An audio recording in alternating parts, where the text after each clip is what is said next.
video game hour. Video game hour. Our video game hour. 1 minute. Yeah, exactly. Or to 5 minutes. Hi, hello everybody. Welcome back to the video game hour. I'm Tavit.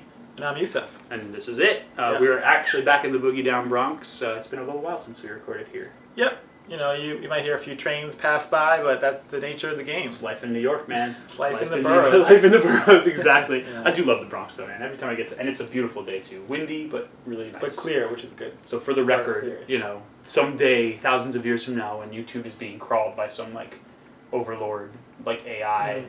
just remember that today. When the world consciousness is searching the history. Parsing for good weather in the Bronx, near South Bend. What did good weather once look like? Yeah, exactly. Yeah. Well, it's a really beautiful day. Imagery. It's a good day. We had another bomb cyclone. I don't know. Shit happened. Whatever. We're here to talk about video games. Yeah. But how's life otherwise? You watching anything? You reading anything? You playing anything other than our game of the hour? Yeah, life has been pretty good, pretty hectic as ever. Like, just keeping busy, doing a lot of writing, which is challenging but rewarding. You know, those two balanced together in a nice combination of passion, project. Yeah, totally. And so that actually, like last time, I still haven't played a lot. It's just like really hard to. I mean, there also haven't been that many like big but like game releases. Like, I mean. Besides Monster Hunter, of course. Monster Hunter, our game of the hour. It's actually smashing records for Capcom, I think. That's what I hear. Their biggest selling game of all time. Or no, maybe not of all time, but it's one of their biggest games. Yeah, I can see that. It's definitely caught on pretty big. I mean, like, a lot of people that I've talked to who've played it, like, haven't played a Monster Hunter game before. I mean, just, like, having it available on a console is a big deal. Totally. But we'll talk about that later. Yeah. Other than that, I've been playing Celeste. I don't know if I mentioned it last time. Yeah, but I'm not done yet, but I'm like pretty far along. Nice. So I've been enjoying that game. It's a platformer, like kind of like challenging. You have to you're basically climbing up a mountain. It's people who made Towerfall, so it kind of has a similar like classic 8-bit pixel vibe. But the aesthetic generally is really nice. Like the music's amazing. The art style is really good, and so that kind of like keeps me drawn to the game. Yeah, I would say, like, despite the challenge. And you're not like a hardcore platformer person. You never play like Meat Boy or. I played Meat Boy. N++. I didn't play N++, but yeah, I mean, I don't inherently care that much about the medium or like I'm not drawn to your favorite medium, or genre, or like interaction mechanic. Yeah. But I like the way Celeste looks. I like the narrative delivery system. It's just kind of like two characters talking back and forth, like in kind of the interim between like challenging areas, and it has it's kind of a nice pacing and tempo, so you have like get through a couple like tough jumps and you get a little bit drip feed of narrative. And what a narrative it is. I actually I completed the critical path of the game. I found a few of the mixtapes that open up like the really, really hard levels, and I haven't yet returned to like, because I think it's the kind of game where you have to, obviously, with any of the core, like, hardcore games, you have to, like, kind of be in its universe to, like, get past the hardest parts of it. Like, you can't really... Well, I mean, you could pick up any Souls game and just, like, dive back into it because of all the hours you have. But, there's, like... it's one of those games where it demands, like, kind of your undivided attention, and erring into a different one makes it harder to come back. So I haven't come back yet, but I love the narrative. Like, Celeste, I think, it takes, like, the in-game, like... trajectory of climbing a mountain as an extended metaphor about like not just overcoming obstacles but basically overcoming mental health like issues and like the sort of and not just like not like capital mental health like capital M capital H mental health issues, although those are explored as well, but like issues of anxiety, issues of depression, like they come up over and over again, and I really enjoyed that running metaphor, that kind of metaphor, but also it's directly addressed in the narrative, like Celeste's anxiety. Or no, sorry, Celeste is the mountain. The character's name is I cannot remember now. Meredith? No. I can't remember, but she's a great character. She's going through a really hard time. She's climbing this mountain because she's going through a rut in her life. So there's this great like, the physical trajectory up the mountain, and then the. I don't know how far along you are, but like the moments in which the like game tosses you back a certain distance back down the mountain, it serves as a really powerful and simple metaphor that really I think elevates the narrative quite nicely. Her dialogue with the character who I love, the other guy who's like selfieing his way up the mountain. The mountain bro. Yeah, he's really fun. It's a really great like dynamic between the two characters, and all the other sort of secondary and tertiary I love the hotel guy. Yeah, the hotel guy, Mr. Oshiro. I actually remembered his name. He was great. Yeah, it's like kind of or is it Madeline maybe? I think it's Madeline. Yeah, it's Madeline. Yeah. Nice. So yeah, you kind of there's the section where you go through this haunted hotel and like it kind of does the Gone Home thing where it flips the haunted house on its head and becomes almost like a charming haunted hotel because the ghost that is the purveyor is the host of the hotel, like kind of host ghost. The host ghost wants to make you really comfortable. Yeah. And you kind of do what you can to like to kind of ease his pain of being so lonely, stuck in this hotel. And then his business has failed. Failed exactly. So he's actually, it reminds me of we were in Vancouver last year and we went to like Victoria. Yep. And there's a bunch of ghosts there, so we did this ghost tour. Oh, cool! I didn't know that was like a big thing. I guess because it's isn't old that colonial where town. the game is from, or where it's set? It's a Canadian mountain. I don't. I wouldn't be surprised if they were from Vancouver or maybe Toronto. Who can say? You might. They both have big game on Celeste Mountain. There was no mountain. I wouldn't climb. Oh, you weren't climbing about that. Okay, cool. But there is a hotel in Victoria that's like one of the oldest hotels there, and like it has like multiple ghost sightings, and like people always talk about. There's like one famous ghost there that is like a bellboy, and he just helps them get to their room, and then like they're like he hasn't worked here for like. Sounds like Goshiro is like based on that legend. We should definitely look that up. Yeah, that's really interesting. But yeah, otherwise it's a really fun game. Yeah. And, I look forward to finishing it. Yeah, I definitely enjoy. Like it's so funny because like your Souls games genre is like my platforming thing. Like I've always loved that subgenre in games, so it's something that I just sort of like chewed up and. Played through the critical path in kind of like 1 week and a half. It was really great. It's like those are like my quick hit like pleasures. I also really enjoyed Slime Son, which is another one on the Nintendo Switch. I played that months ago. I don't know if I mentioned it on a previous episode, but that's another one where it's like it's approaching like hardcore difficult platforming, but it does it really really well.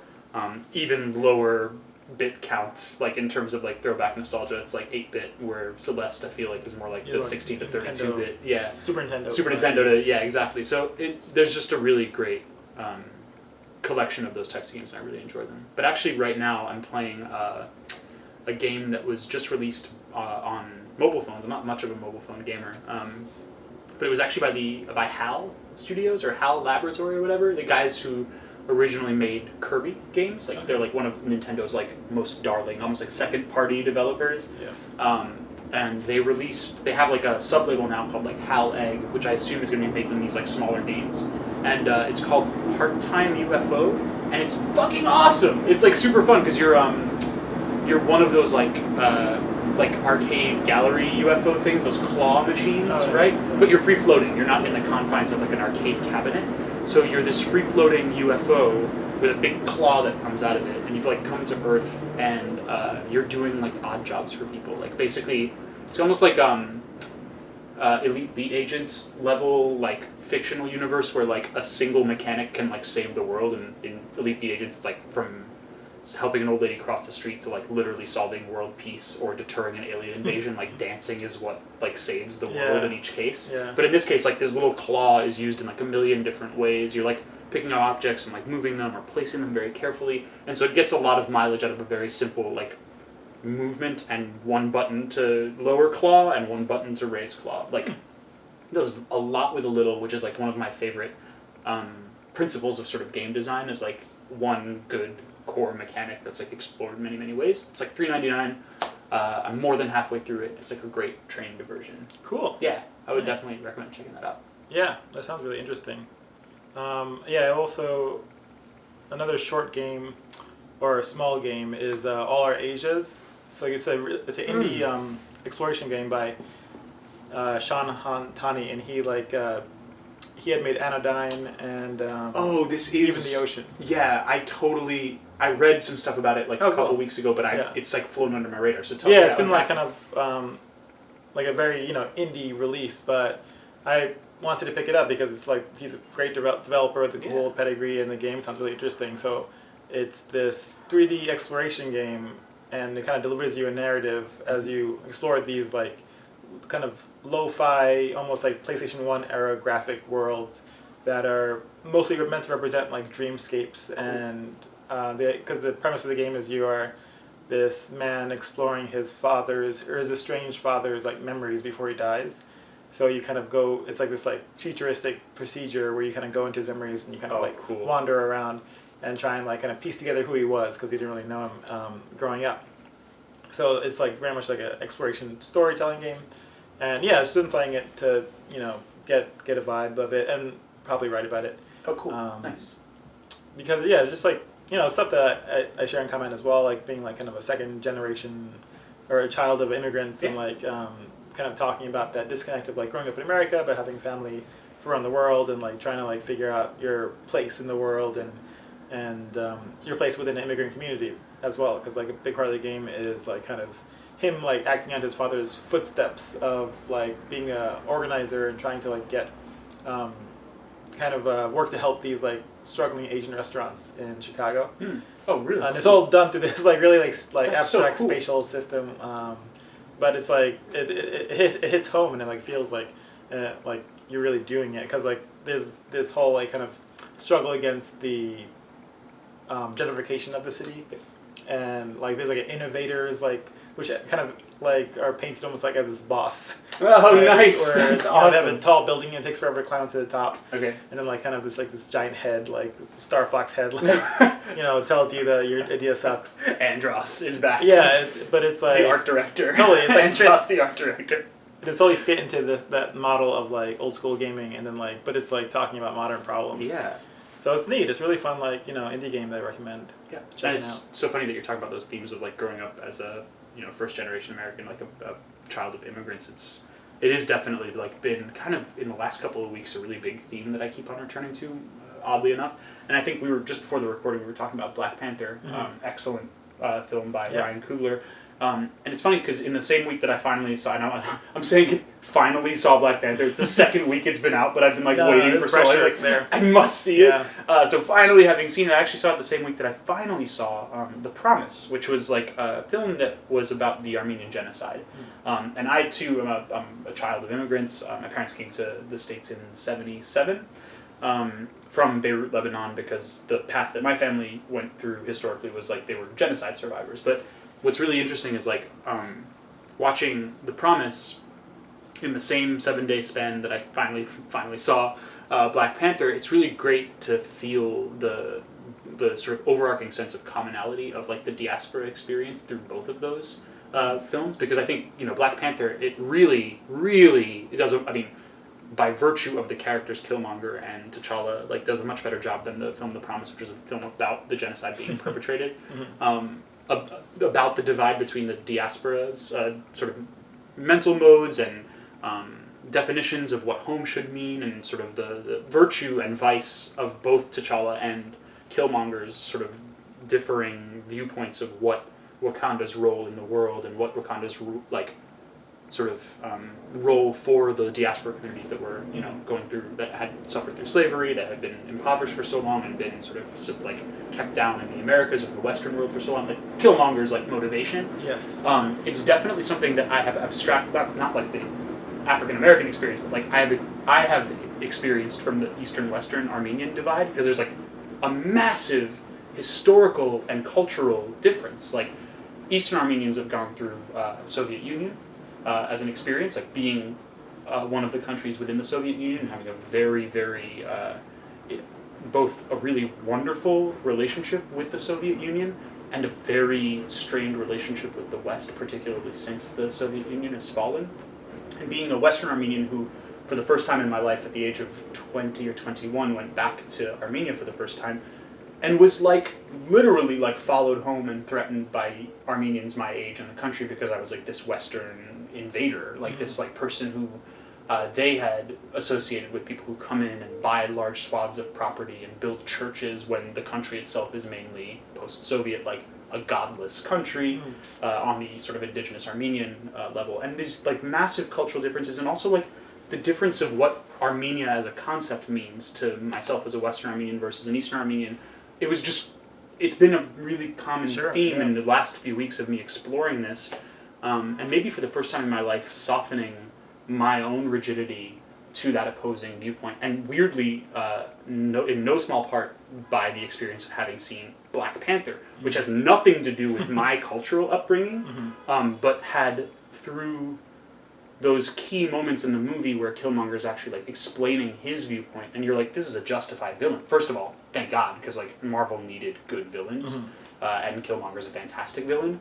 But also like there's no I think the beautiful thing about that film is like, and what it tells me about my own experience is that there's no right answer to this, right? Like culture is in the eye of the beholder, and history is, you know, obviously experienced, but it's also remembered, and in that perversion of memory, like it becomes weirdly reclaimed and rewritten by each generation that it's passed on to. So I know this is all wildly abstract, but when you bring up all our ages, it like feels like thematically I should explore that next, because it's like another chapter in that self-same exploration of like diaspora versus homeland. Oh sure. You know, tribe versus tribe. Even within Wakanda, there was like a gradation of ideas of what Wakanda should be doing or how it should be run or ruled. Like it was really, I don't know, it was a really important film for me to see, and I think it was more subtle, obviously, than any action film or superhero film I've ever seen before. He stuck in a lot of commentary in the way he set up the world, which is really neat. Yeah, I mean, it's definitely an avenue I've been exploring. Just I think this year is like it's going to be just like a big focus for me. Yeah, just because a lot of it started when I was playing Assassin's Creed Origins, and in fact, that sure. You know, like I'm still hoping to write something about it. Like basically how it was so interesting to me that you know Ubisoft, right? Yeah. Yes, definitely Ubisoft. Even though it was slightly different Assassin's Creed game, still Ubisoft. Still Ubisoft. You know, chose to like have I think really represent Egypt that in the West is generally not shown, which is one that is very multicultural and diverse. Like the main voice actor is like African or like sub-Saharan African. Awesome. I did not know that. Yeah, and like there's a lot of like characters in the game that look like Nubian and like which is like an area south of Egypt that like constantly had like crossover and interaction with Egypt and like was constantly colonized by Egypt and often exploited by it. But in doing that, kind of like bled into it, and like you get a lot of like I think difference in how people looked and like different cultural like accoutrements, and the game like shows a lot of that. Oh, cool! Which is great. And that's so, like, great. Yeah, and I think it's so important because like especially like with some of the stuff of the past few years, like Gods of Egypt. Yeah. And like there's like Pop Egypt. Where Pop Egypt, even like Stargate. Yeah. Where it's like which I still love as a film, but it's complete crap. Like I mean, from a cultural. Absolutely. It's not like exactly. Yeah, it's like enjoyable, but you get how problematic the premise is. Absolutely. And also, I think the only other film that the main actor from The Crying Game was ever in, I think the villain from Stargate. Oh yeah, I think it was the Pharaoh. Yeah, the Pharaoh guy. I might be mistaking. It could be. I don't even remember who that actor is. Yeah. It's the only other film that guy ever did, I think. Anyway, sorry. No, yeah. Minor wrinkle. So kind of it set me off in this course of just thinking about my own like relationship with Africa, and especially like since my mother is North African from Tunisia, which is just like a few countries over from Egypt, and my father is African American by way of slavery and with the West Indies, and kind of trying to reconcile those two parts of my identity. Is like super difficult, especially because you know like the Arabs like during like their heyday like basically enslaved a lot of sub-Saharan Africa and probably still look down on them as like kind of below them.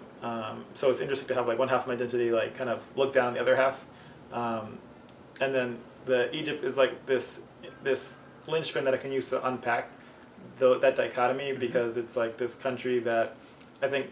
In many ways, like it's always since like the beginning of time has seen itself as like above the rest of Africa. Yeah, it's got that because almost Persian from my own like I'm not Arabic, but like of my corner of the world, the Persian culture setting itself apart from the general Arab culture. Seems like an analogous kind of. Yeah, I mean they were like they were like the first like organized government, form of government, and like have always had this like really interesting like. Just strong and complex society that that existed before anybody else. Like deep cultural rules, traditions. Yeah. And so like that kind of like setting themselves apart like makes me think of like how North Africa sets itself apart from the rest of Africa and sees itself as like better than them, and then how I then sometimes portray myself as a person living in the U.S. like. Not always like embracing my blackness or like, you know, putting one part of my identity over the other depending on the situation. Trying to like not do that and find a way to like make them work together, and like it's like basically impossible because the U.S. like everything has to be like one or the other. Like you're either like you're a black person, or you are a non-black person of color, or like you are white, or like or ethnic group. Like mixing ethnic groups and races like just doesn't happen in the U.S. and like people just can't understand it. We need like monoculture. Like it's like one of the things that the American like cultural mental state can't handle diversity from like even from like a personal level, like the individual diversity. Like I'm not just an Armenian, I'm not just an American, I'm not just a New Yorker, I'm not just into video games, I'm not just into books, I'm not just in It's hard, I think, for Americans to understand that pluralism that exists within an individual, or even within a society, right? Yeah, absolutely. It's a complicated, it's a complicated question with an even more complicated answer. Yeah. And so like it's something I'm looking into and trying to figure out how to like parse. And it's a good thing that like movies like Black Panther came out, and All Our Ages is the game that I think definitely ties into that, because a lot of the questions of the game are what makes the main character feel Asian or feel connected to the Asian community in America, despite not sharing a lot of his life and his experiences with them, being like a second generation Asian American, and like kind of using the memory of his father to try and reconnect with his community, and like kind of be aware of his own privilege as somebody who grew up in the U.S. and like didn't have to deal with the direct immigrant experience. So yeah, totally.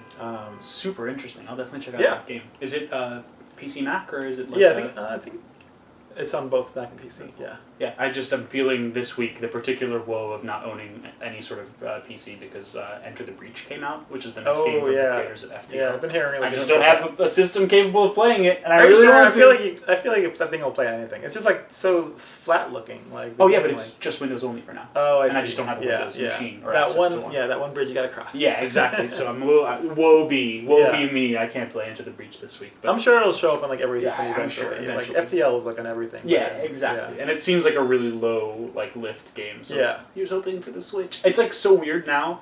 I basically like every time a good game comes out, I'm like I hope it gets ported to the Switch, because like it's changed my expectations of games. I'm actually replaying Bayonetta, and I'll bring it up again when we start talking about the game of the hour. But I'm replaying Bayonetta 2, and I loved it on the Wii U. I absolutely adored it, but it's so much better on the train. It's like so like all these games that were these like AA in Nintendo's case are like big AAA games that have been now given a new life and a new kind of cadence for me, that I can play them in 20 to 30 minute bursts. I'm actually squeezing a lot more enjoyment out of these games that I'm even replaying.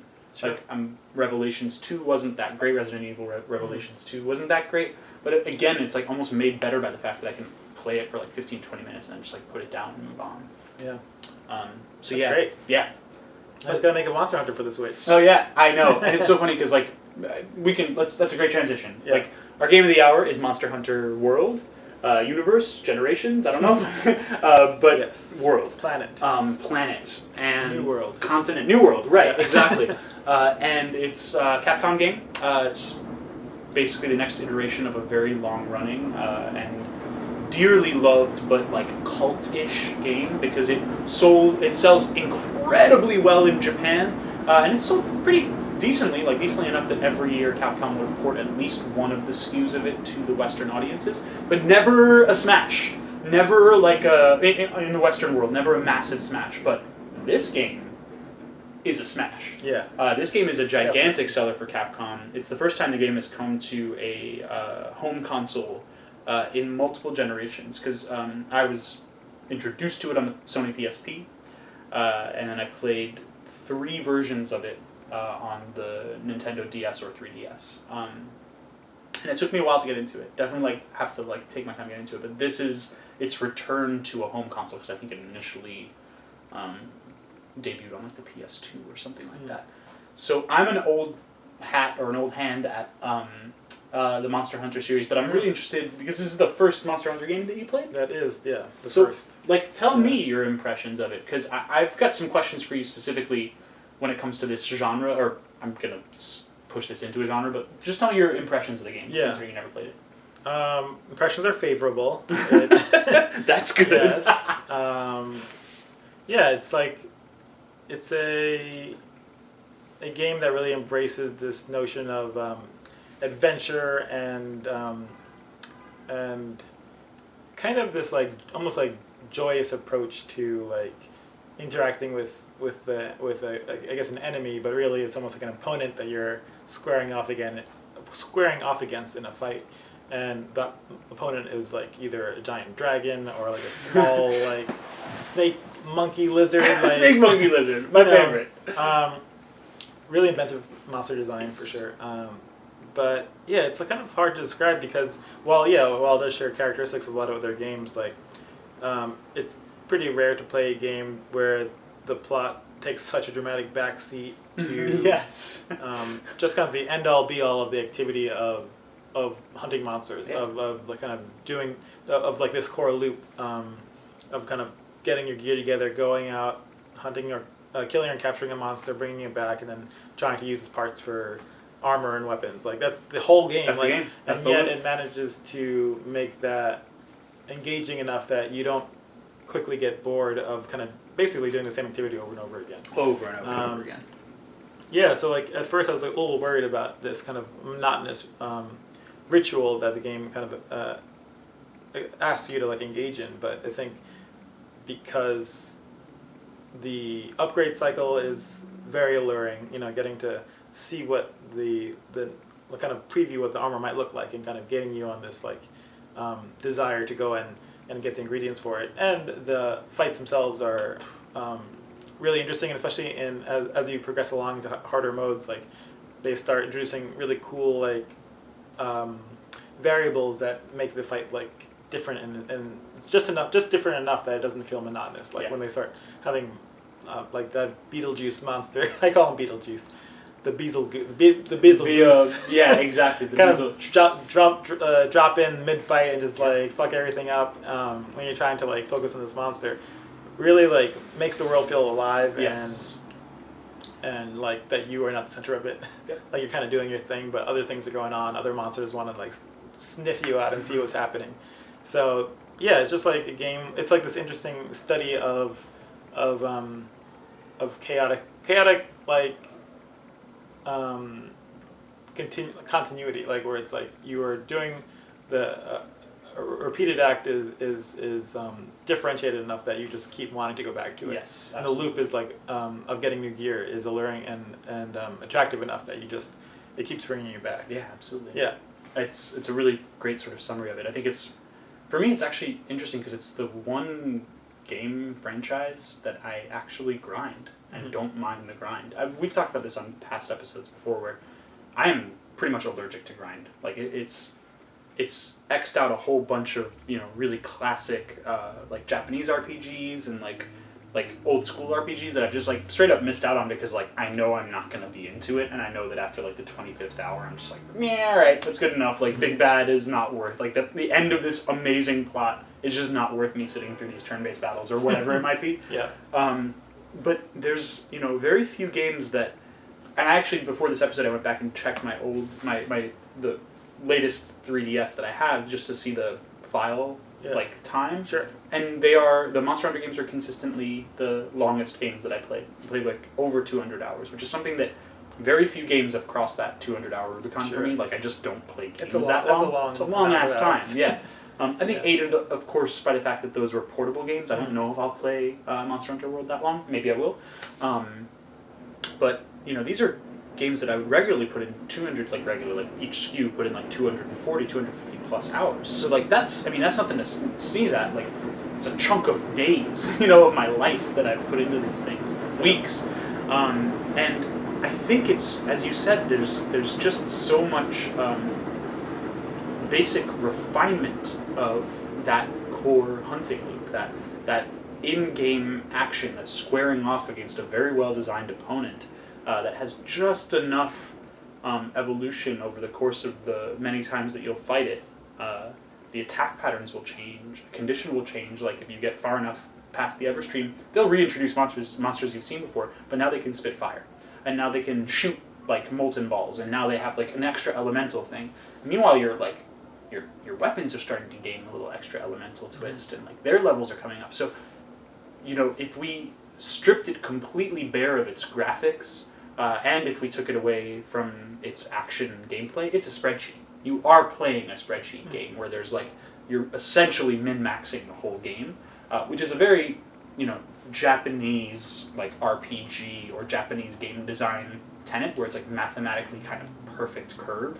But there's something about the relationship and speed of the keyframed attacks, the dodge roll, the scale of the enemy, and like you're saying, the interactions with the overall ecosystem that the game sets up that I think for me gives it enough perfect trajectory math spreadsheet and enough kind of like wacky, like random, okay, the boulder fell this time. Or like, okay, the Nergigante got attacked by a boulder geist or whatever that is. There's like a randomness, and the wackiness is a really good word for it. It is wacky. Like, especially like, you're fighting and the another dragon comes in and like knocks you up. Your guy like kind of flails and like, flies through the map and like rolls over and over again and like gets up like Street Fighter Dizzy style and like, hits his head. Like where you're just like, it doesn't feel like a spreadsheet because it feels a lot of times like you are just barely holding on to the situation. Yes, you're always at the edge of the spreadsheet and you can fall off. Yeah, exactly. Yeah, exactly. You're like holding a big bag of numbers, but they're just shaking everywhere. Exactly. And like you're also covered in Vaseline, so it's hard to hold on to shit. Yeah. It is. It's a really interesting thing, and like, I'm at that point in the game now. I have not 100%ed it. I don't think I ever will. Also, Capcom does traditionally does an incredibly good job of loading in new content. There were for each SKU that I've played a whole year of like long tail valuable add-ons for free that will like premiere once a week or once a month. Nice. So actually, like if they do that again, if they are playing from their existing playbook, which they have been in every iterative version of the game, expect that like 2 months from now, maybe a month from now, they're actually going to be releasing like new monsters into the game and all sorts of other stuff. They're fantastic at supporting the Monster Hunter franchise with ongoing free content. So I'm hoping that's the case again. I can definitely see like continuing to play it. And honestly, like, I'm having this like weird kind of cultural hipster moment where I've been playing this game for so long and loving it for so long, and it's weird and it's wacky and it's never really caught on in the West, and it is a multiplayer game. Like it really shines when you have a couple of friends together and you're like clawing these monsters. It's popular now. It's like really wildly popular in the West now. So like I get online, jump into a random hunt with randoms, and we're all speaking the same language. Yeah. The simplicity and the elegance of that like that core loop is just so accessible that I think it's gonna continue to do really well. I think I'll still get a lot of enjoyment out of it. Yeah. But I think you touched on a really interesting thing. It's like it's a plotless game, right? Like narrative doesn't just take a backseat. It's just like useless, right? Like what's the point? The game was like if I remember correctly, you're a hunter with a fleet. You're going to the New World. You crash land in the New World. Now you're a hunter in the New World. That's it. Yeah. That's the game. You gotta kill that monster, and then kill the bigger monster, and then, there's a bigger one. There was a monster riding on the bigger monster's back. It's opened up a new area. And there's more monsters here. Monster. Yeah. Yeah. That's the plot. Yeah. I mean, as far as I can tell. But you mentioned also before the cast that you're starting to sort of like fade. You're like you're not into it as much anymore. Yeah, I think it's that like the gear grind is not being. It's getting a little bit too complicated, maybe. Yeah. Because it's like from the first 50 hours or whatever. Like you're always like know what you want to get next, and then like once I think after a certain point you're just like okay, well now the game. It's that diminishing returns end game that most big games do, where they make the more high level items more rare and like harder to get. So it's like now you got to grind more for them, but it's really just to reward the player for playing more. Versus like any other. And it's like not as much like. When you're like kind of leveling up in a kind of linear fashion, it's like cool, get an item, play some more, get another item, and like now it's like play a lot, don't get anything, and then play some more, don't get anything, maybe get something. Or get something that you don't get anything you need for the item that you're going for. Exactly. Yeah. And that is the late game grind. Yeah, which is fine. I mean, I don't regret that. I think it's fine to stop playing a game after a while because of course I cover a lot of games. You do. We do a game of the hour. I have to do a different game of the hour next time. So I got to play a different game. And I wonder, like, the question I wanted to ask you was, I'm playing I've been playing, and I've always been enjoying Monster Hunter as a franchise. It took me a while. Like, the PSP version of it, the very first time I played it, I did not love it. I got about 15, maybe 20 hours in, and at the time, I was not disciplined enough to, like, get over the initial learning curve of, like, it's not just a Devil May Cry action game. It's an action game, but it's quite different. And so I wanted to ask you, because you're my, like, resident Souls expert. Yes. What's the is there a relationship between Monster Hunter and Souls to you? Is there a difference? How is it different? Because I'm trying to unpack that myself. And again, I'm also playing Bayonetta, which is like Devil May Cry, essentially. Team Little Angels instead of Team Little Devils. Like, a lot of the same alumni carried over. Yeah. And I feel like there's a relational spectrum between those games. I feel like there's, personally, and I could be wrong subjectively, but like, I think that we can carve a kind of path from, you know, the pure action game of like Bayonetta, Devil May Cry, to maybe Monster Hunter, either in the middle or on the other end of the spectrum with Souls, somewhere in that spectrum as well.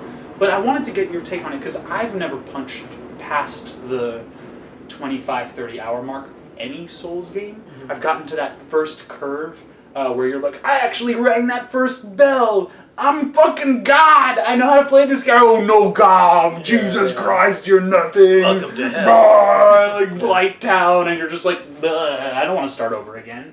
Right? But somehow I can punch through that with Monster Hunter. Somehow I can punch through that with. Yeah. Well, what's the relationship? It could be my experience with Souls, but I don't think Monster Hunter has that curve or that drop off. You know, like, it's, at least World has been fairly approachable. Like, I think there are very few times when, like, I'm hitting a monster where I'm like, I don't know how to beat this monster, and you kind of have to, like, go back and where in the Souls game, almost every boss, like, has that I guess, like, wall you hit where you don't understand how he moves, how you should move, and then how to rectify those two things until you beat them.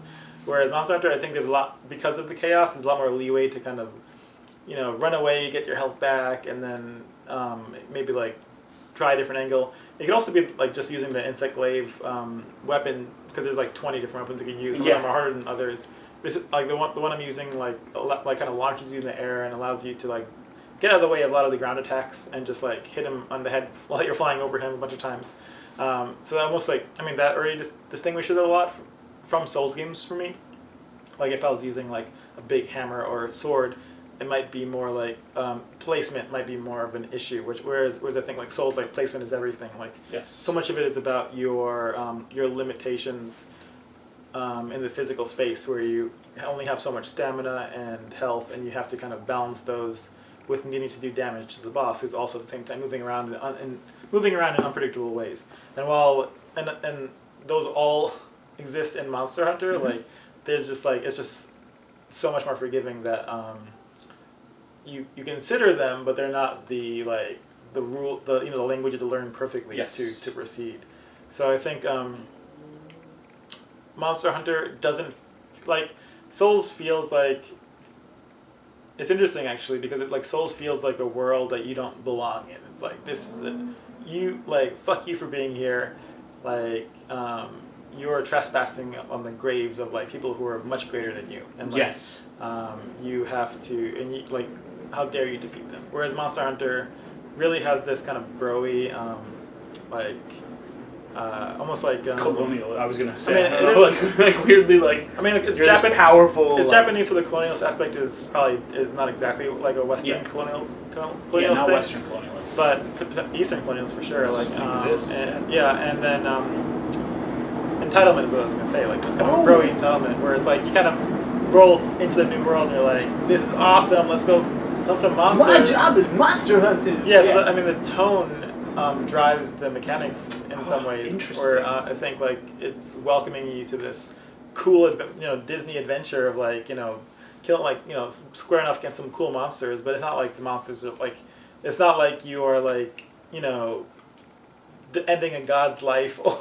like, bringing the age of darkness to a close or something really dramatic like that. Okay, you've just flipped my spectrum completely with this reading, which is cool because now I can put like souls in this like very dark, foreboding, tonally like the relationship between the tone and the gameplay having a real relationship and affecting each other in the one pole of the spectrum.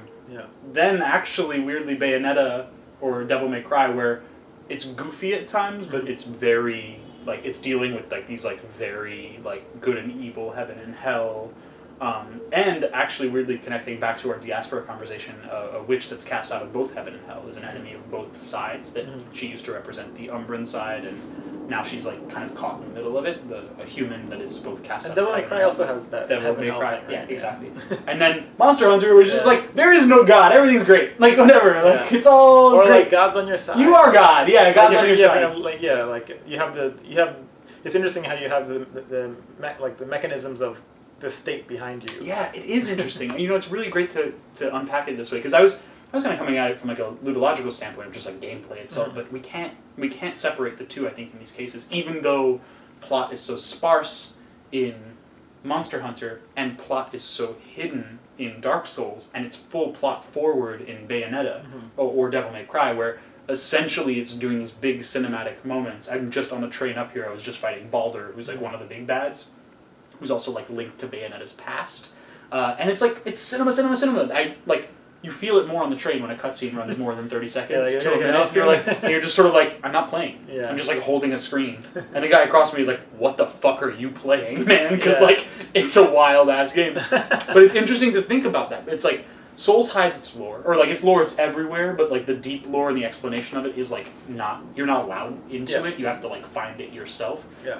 And Bayonetta or Devil May Cry is like all exposition. And Monster Hunter is just sort of like, whatever. Like, there is not really a deep lore to it. It's just sort of like, it's very surface. It's very bro. I mean, it's like, you could almost see like how a game like Dark Souls would approach it, where it's like, you have some of the elements, like, which I think may be tied to like maybe a Japanese cultural history, where, the idea of like the earth, the Gaia force, like, or their version of Gaia, the like, Everstream, which I think, like, games like Final Fantasy VII, like, that was like the whole backbone. Oh, absolutely. And then, which is the idea that like there's like a life force in the earth that is kind of separate from the petty evolutions of mankind. Yes, exactly. And you're not meant to be affected by the machinations of mankind. Yeah, but then you end up affecting it. Tapping it. Like some more power, please. It's like you end up just like, it's like, because there's like characters there that are like, this is a greater power than you'll ever understand.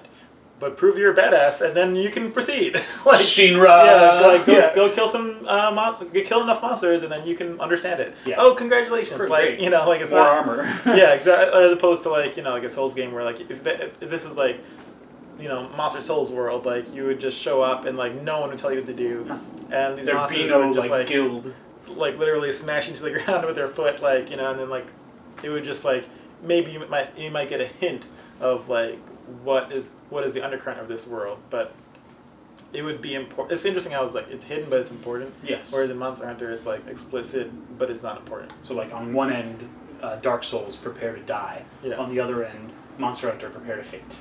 Yeah.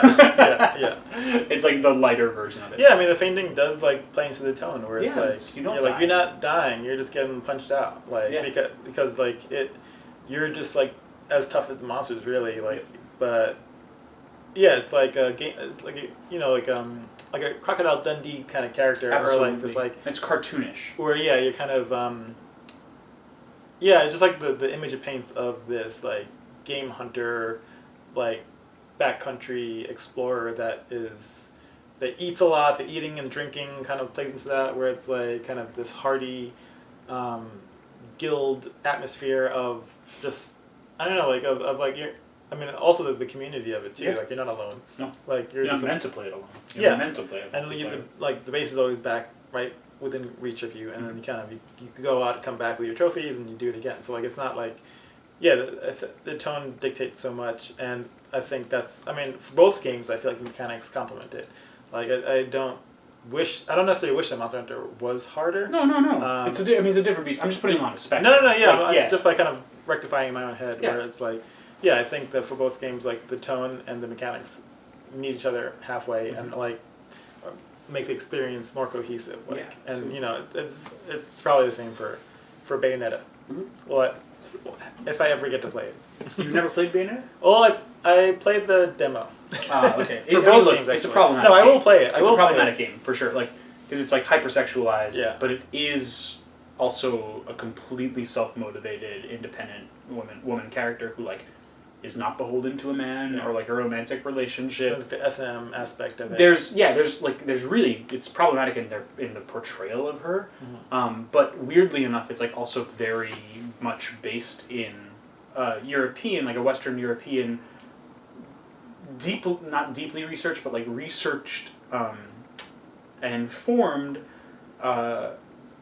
incorporation of what was essentially the feminism of witchcraft. Mm-hmm. You know, these are powerful magic women. Hair was a source of and a symbol of their power, and Bayonetta's weapons and clothing, everything is conjured from her hair. Mm-hmm. And there's like all these things where like they get it right, where you're like, yeah, like that's a powerful woman, but then like her basic walk animation was like based on like, it's like all chest forward, and somehow her ass is also out, and like her legs are 7 miles long. Yeah. She's a hypersexualized character, but it's not for anyone within the universe that she existed. It's for the viewer of the game. Yeah. So it's like it's problematic by a country mile, but god damn it if the gameplay isn't great. It's like a weird.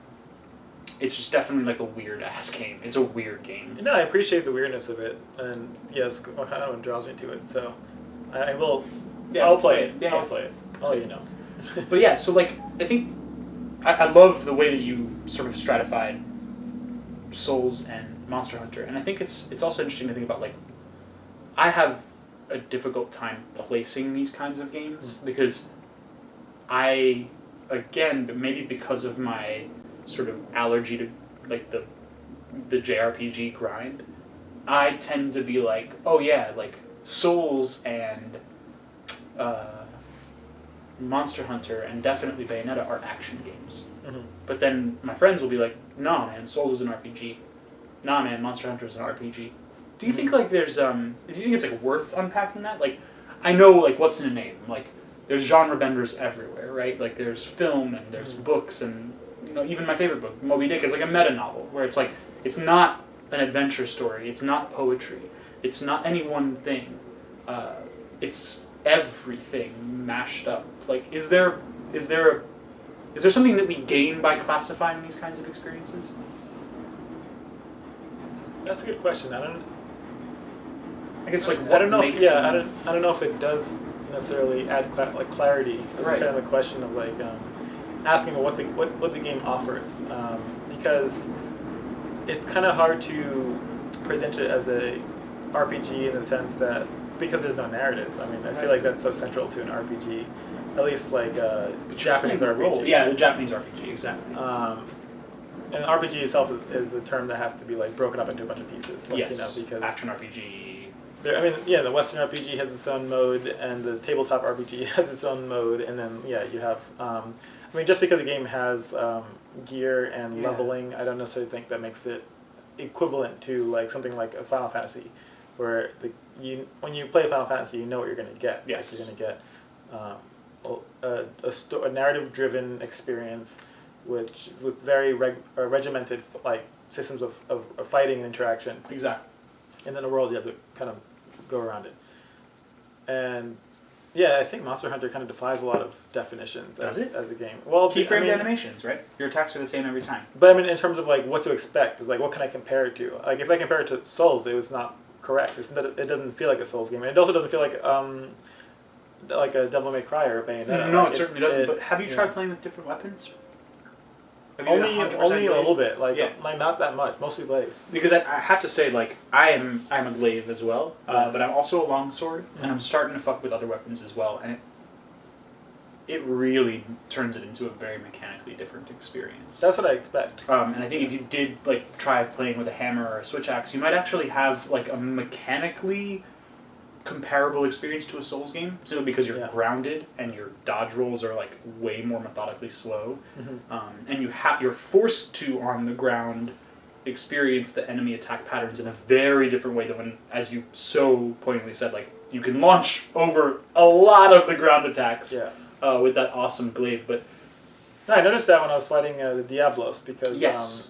For the most part you can't, like, air attacks don't do much with him because he's so fast. You need monsters that are slower, and he has a burrowing attack that puts him out of like range of most of your attacks for a while, and then you have to be ready. Like that, you can't really be flying through the air while it happens, because he's just gonna get you, and then do like 90% damage. So yeah, you kind of have to like learn his. That's like that was like pretty much the only fight where I had to learn his moves and memorize them and figure out like how many rolls, which was a very Souls thing where it's like, all right, I know that attack, to get out of range I have to roll twice. Like versus like this game, like that hasn't really come up. Yeah. But then again, that's only like the boss fights of Souls. Right. Like there's no minions. It's not the minions or the lore or the world. Like the world of Souls is so particular to the Souls experience, where it's like this is like this interconnected, like maze-like dungeon and castle battlements and kind of like weird caves, like where you are crossing in and out, and like the end point will be right next to the beginning point. Yes. And all of these things, like whereas the maps of Monster Hunter are just very like normal explorable spaces.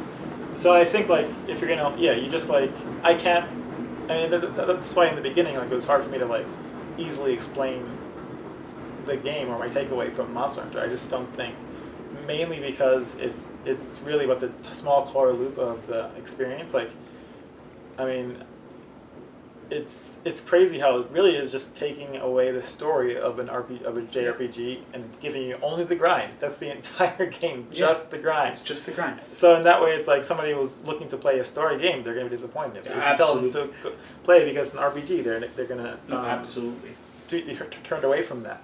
So it's like, in that way, using RPG as a descriptor would not add clarity to your description of it. Like it would not help you to describe it. There's also just one more kind of this question might not yield anything interesting, but I just want to ask, like, what is your grind or what is your loop when you're outside of battle? Like, take me to your sort of experience in the hub world.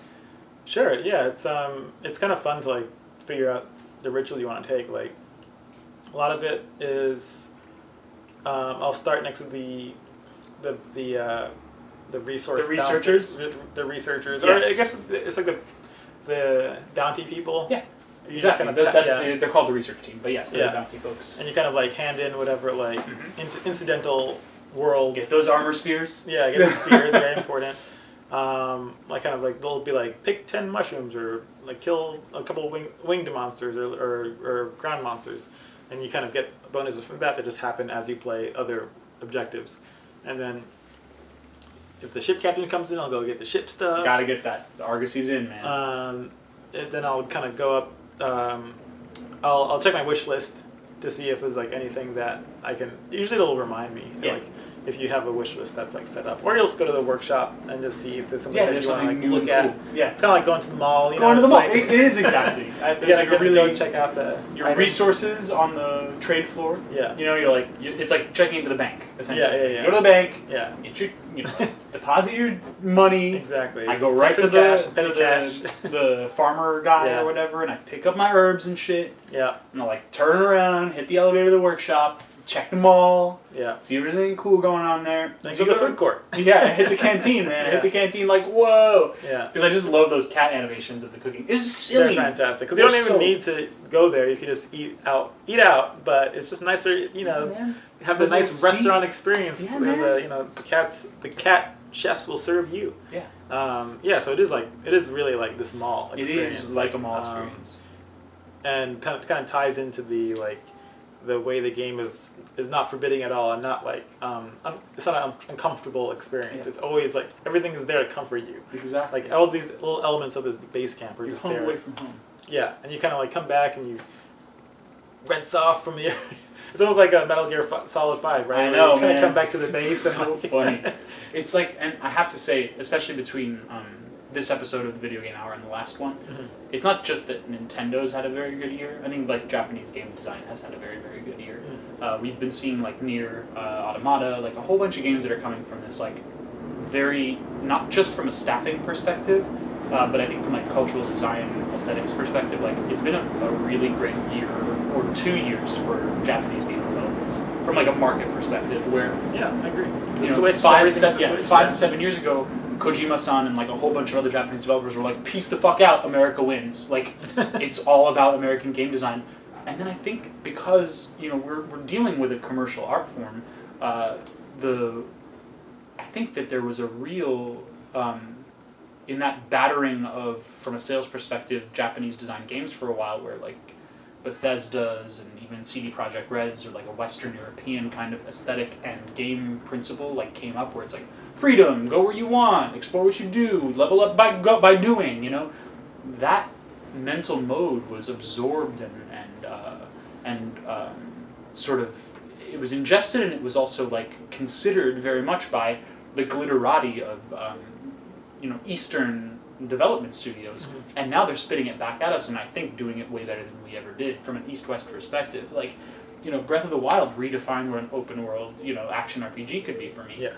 It was one of the best exploration and discovery experiences of my life as a game player. It's like one of my maybe top 3 games of all time. I also argue like other countries too are kind of bringing their game. Witcher 3, like being an Eastern European game. Witcher 3 is Eastern European. Poland is. Yeah, I guess so culturally. Yeah, it's Poland, right? Yeah. Yeah, it's Poland. And then Metro, like Metro. I was playing that recently. Metro, I'm definitely saying that's like Eastern European. Where you kind of like that kind of like took a lot of the basic tenets of like kind of a AAA shooter. Yeah. Where you get a lot of like kind of environmental storytelling interspersed with like a shooting gallery system, and like it just did it so much better than like any like Western developer could. Yeah, absolutely. So like it's really cool to see like whenever like, and they're coming out with a new Metro game this year or next year. Yeah. So Cyberpunk's coming soon. Yeah, so it's really cool to see like non-American developers shining. Yeah. And non-Western stories being sold, or I guess like it's weird. Monster Hunter is like the East trying to be West, I think, in some ways. But arguably, like Japan has like a hunting culture, and I'm not saying they don't. I'm just like. But I don't know. But the provenance of like that idea of coming to a new world and kind of like sacking it for its resources. I mean, they did it with China and Korea. Oh, so, absolutely. I mean, it exists there, I think, with them. But in terms of like, how much it is borrowing from Western ideas is like impossible to really gauge. Yeah. Because I think that there's some, you can say that there's provenance within Japanese history as well. So. I think that's the point that would be interesting to hear more about, like, because it's just so interesting to me because it's really easy to read it as a Western colonial game, but absolutely, but there's like micro differences. And, for sure, exactly. Like is like what is the Japanese manifest destiny? You know. Yeah.